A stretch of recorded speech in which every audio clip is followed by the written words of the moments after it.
Hello दोस्तों, good morning बच्चों। आज हम लोग class 8 chapter 4 metal and non metal के क्वेश्चन आंसर पे बात करेंगे। बच्चों, अगर आप लोग हमारे चैनल इजमा एजुकेशनल इंस्टीट्यूट को सब्सक्राइब नहीं किया है तो प्लीज़ सब्सक्राइब कर लें। और जो हम पढ़ाने जा रहे हैं, अगर इसका PDF आप लोग चाहते हैं तो टेलीग्राम चैनल पर इजमा एडू को ज्वाइन अवश्य करें। चलिए हम लोग अपने प्रश्न पर चलते हैं। प्रश्न नंबर 1 हमारा क्या है? दीर्घ प्रश्न नंबर 1 क्या है? धातुओं से आप क्या समझते हैं? धातुओं के भौतिक गुणों का विस्तृत पूर्वक वर्णन कीजिए। धातुएं वे तत्व हैं जो रासायनिक अभिक्रिया के दौरान इलेक्ट्रॉनों को त्याग कर धनायन बनाने की प्रवृत्ति रखती है।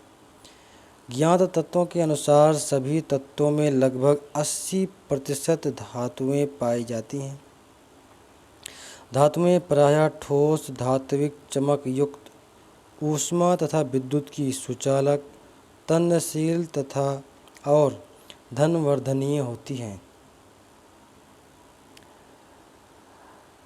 अतः धातुओं के अंतिम कोश में 1 से 3 इलेक्ट्रॉन होते हैं। अतः स्थायित्व प्राप्त करने के लिए इलेक्ट्रॉन ग्रहण करने की अपेक्षा इनके इलेक्ट्रॉन का त्याग करना सरल होता है। चलिए आगे चलते हैं। उदाहरण: सोडियम तथा पोटेशियम एक इलेक्ट्रॉन त्याग कर धन आवेशित आयन बनाते हैं, जबकि एल्युमिनियम अपने संयोजक कोश में उपस्थित 3 इलेक्ट्रॉनों को त्याग कर धनायन बनाता है। धातुओं के भौतिक गुण। रंग के आधार पर अधिकतर धातुओं का रंग भूरा परंतु सोना पीला रंग का तथा तांबा लाल भूरा रंग का होता है। चांदी, एल्युमिनियम तथा मैग्नीज सफ़ेद रंग का होता है। धात्विक चमक। धातुओं में एक विशेष प्रकार की चमक होती है, अतः ताजी कटी हुई धातु में दिखाई देने वाली चमक धात्विक चमक कहलाती है। कठोरता। अधिकतर धातुएं कठोर तथा मजबूत प्रवृत्ति की होती हैं। लोहा, तांबा, एल्युमिनियम आदि धातुएं कठोर होती हैं तथा इन्हें आसानी से नहीं काटा जा सकता। इनके विपरीत सोडियम तथा पोटेशियम धातुएं नर्म होती हैं, इन्हें सरलता से काटा जा सकता है। नंबर 4 चालकता। अधिकतर धातुएं ऊष्मा और विद्युत की सुचालक होती हैं। विद्युत के सुचालक होने के कारण तांबा और एल्युमिनियम का उपयोग विद्युत तारों में किया जाता है। धनवर्धनीयता। नंबर 5 धनवर्धनीयता। धातुओं को पीटकर उनकी चादरें बनाई जा सकती हैं। इस गुण को धनवर्धनीय कहते हैं। नंबर 6 तन्यशीलता। धातुओं से तार भी खींचे जा सकते हैं। धातुओं से तार भी खींचे जा सकते हैं, इस गुण को तन्यशीलता कहते हैं। हमारा प्रश्न नंबर 1 यहाँ पे समाप्त होता है। प्रश्न नंबर 2 अधातुओं से आप क्या समझते हैं? अधातुओं के भौतिक गुणों को समझाइए। अधातुएं। कुछ धातु ना तो कठोर होती हैं और ना ही चमकीली। वे विद्युत की कुचालक होती हैं तथा इनमें धनवर्धनीयता का गुण नहीं होता। ना तो पीटकर इनकी चादरें बनाई जा सकती हैं और ना ही इनकी तारें खींची जा सकती हैं। इन्हें अधातुएं कहते हैं। ऑक्सीजन, कार्बन, फास्फोरस, सल्फर जैसे तत्व अधातुओं की श्रेणी में आते हैं। अधातु अन्य तत्वों के साथ अभिक्रिया करते समय इलेक्ट्रॉनों को ग्रहण करने की प्रवृत्ति रखता है। अधातुओं के भौतिक गुण। अधातुओं के भौतिक गुण। रंग के आधार पर अधातुएं विभिन्न रंग की होती हैं, जैसे क्लोरीन हरे पीले रंग की, फास्फोरस लाल सफ़ेद रंग का, सल्फर पीले रंग का, जबकि हाइड्रोजन तथा ऑक्सीजन रंगहीन होती है।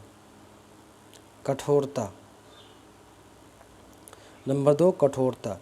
अधिकतर धातुएं नर्म होती हैं तथा इन्हें आसानी से काटा जा सकता है, परंतु हीरा एक अपवाद है तथा ज्ञात पदार्थों में सबसे कठोर है। नंबर 3, धात्विक चमक। अधातुओं में चमक नहीं होती तथा वे प्रकाश को सामान्यतः परिवर्तित नहीं करती। आघात वर्धनीयता। अधातुओं को पीटकर उनकी चादरें नहीं बनाई जा सकती। नंबर 5, कुचालकता। अधातुएं ऊष्मा तथा विद्युत की दुर्बल चालक होती हैं, परंतु ग्रेफाइट नामक अधातु विद्युत की सुचालक होती है। नंबर 6, अतन्नशीलता। सामान्यतः अधातुएं तन्नशील नहीं होती तथा उन्हें खींचकर तारें नहीं बनाई जा सकती।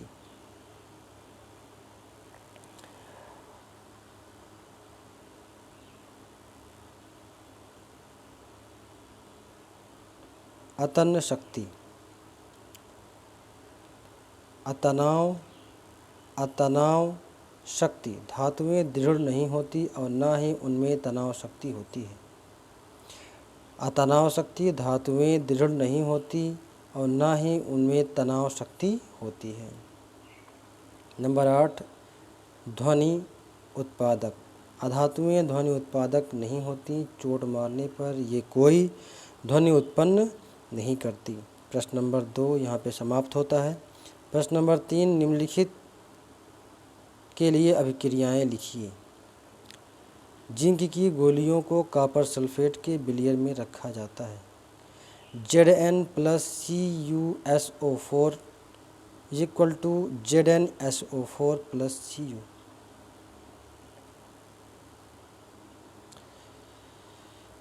नंबर 2, पोटेशियम की ऑक्सीजन के साथ अभिक्रिया। K + CO = K2O। Number 3 C, magnesium की तनु हाइड्रोक्लोरिक अम्ल के साथ क्रिया। K potassium + CO oxygen = K2O potassium hydroxide. D, sodium को जल में डाला जाता है। 2Na सोडियम + 2H2 जल = 2NaOH sodium hydroxide + H2 hydrogen.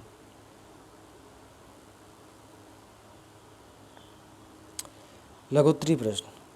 धातुओं के उपयोग लिखिए। उत्तर। धातुओं के उपयोग। लोहा।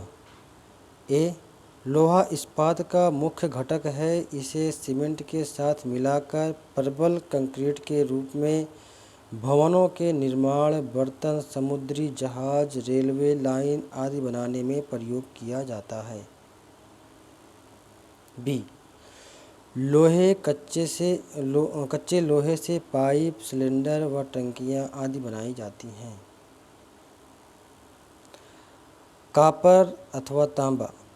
कॉपर विद्युत का सुचालक होने के कारण विद्युत उपकरण बनाने में उपयोग किया जाता है।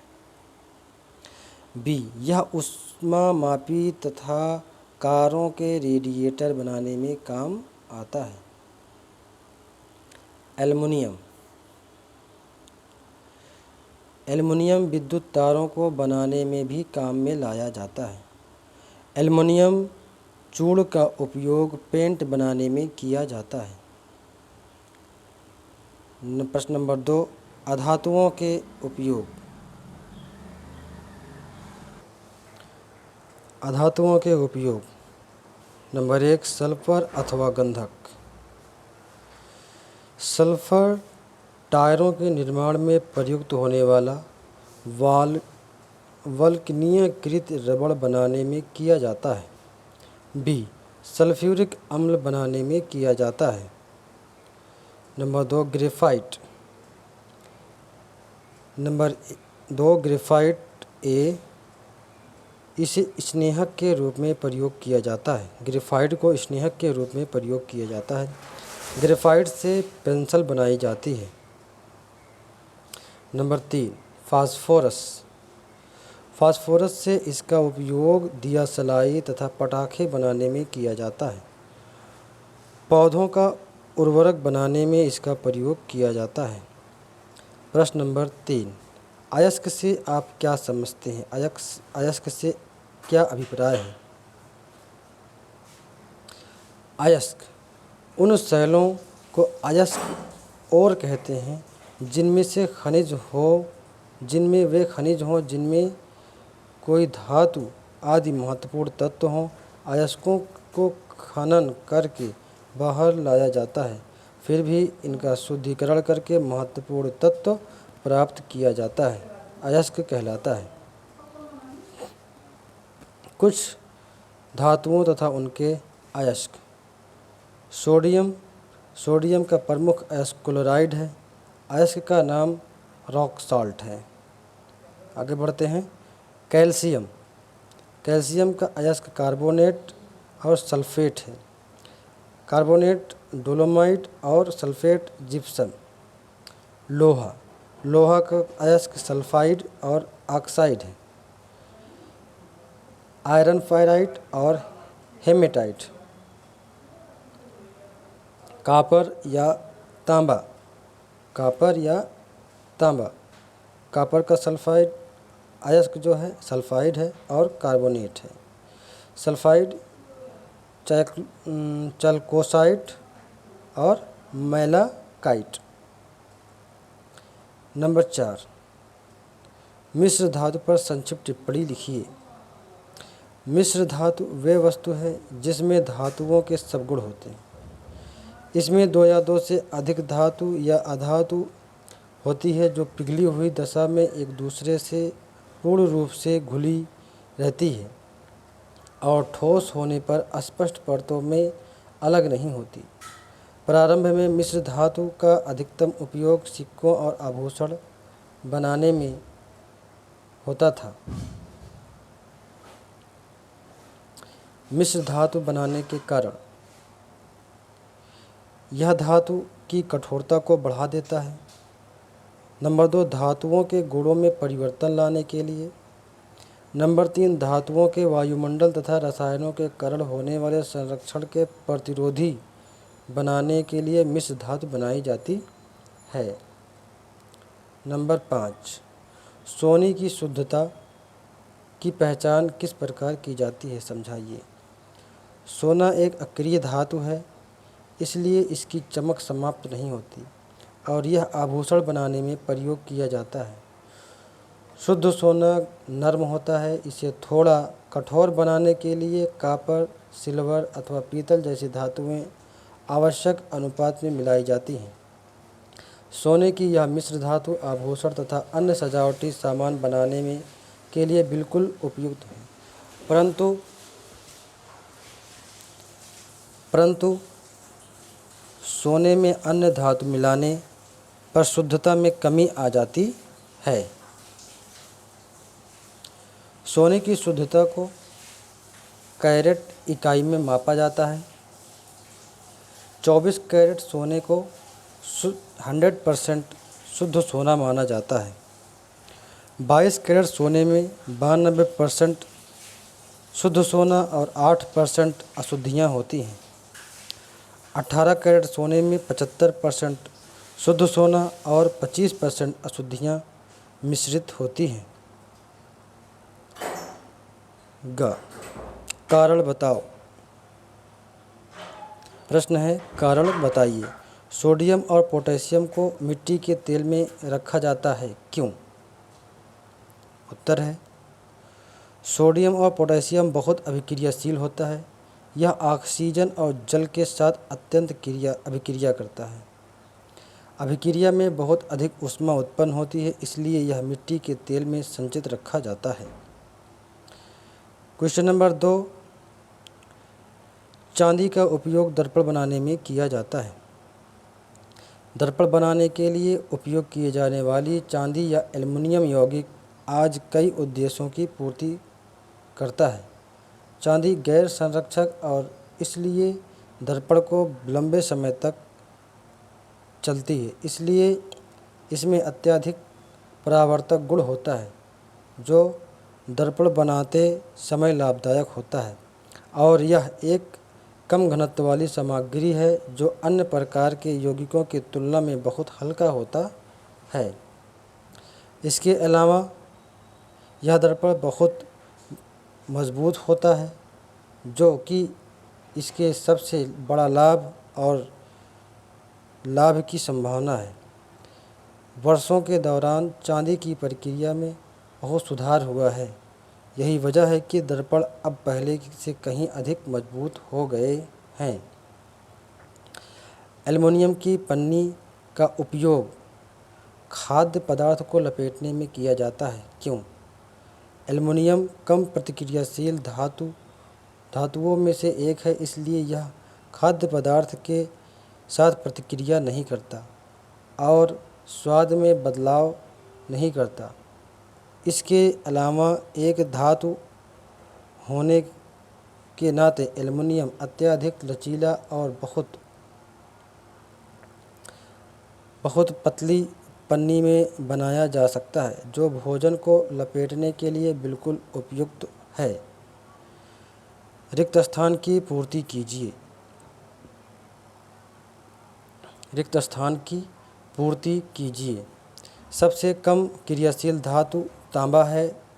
धातुएं अम्लों से क्रिया करके हाइड्रोजन गैस बनाती हैं। धातुएं ऊष्मा और विद्युत की सुचालक होती हैं।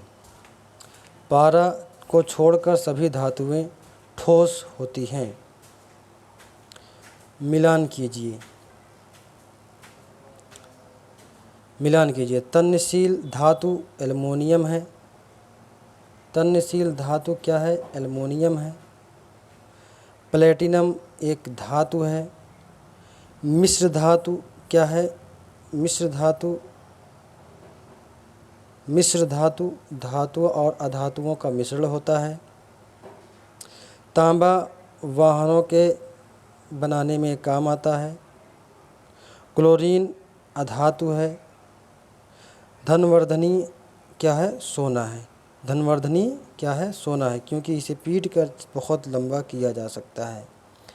आगे चलते हैं। सही विकल्प पर सही का निशान लगाएं। सबसे ठोस अधातु कौन सा है? हीरा है। सबसे ठोस अधातु कौन सा है? हीरा है। धात्विक चमक वाली धातु है, चांदी है। सभी तत्वों में धातुएं होती हैं 80%।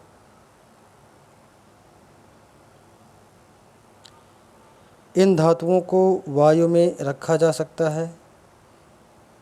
इन धातुओं को वायु में नहीं रखा जा सकता। किसको?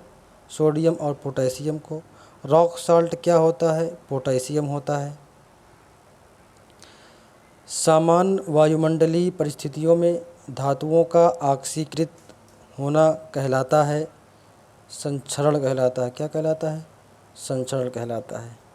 बच्चों, हमारा चैप्टर 4 यहाँ पे कंप्लीट होता है, क्लास 8 का।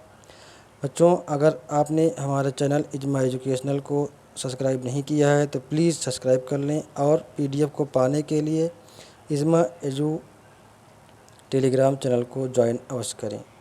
धन्यवाद। जय हिंद।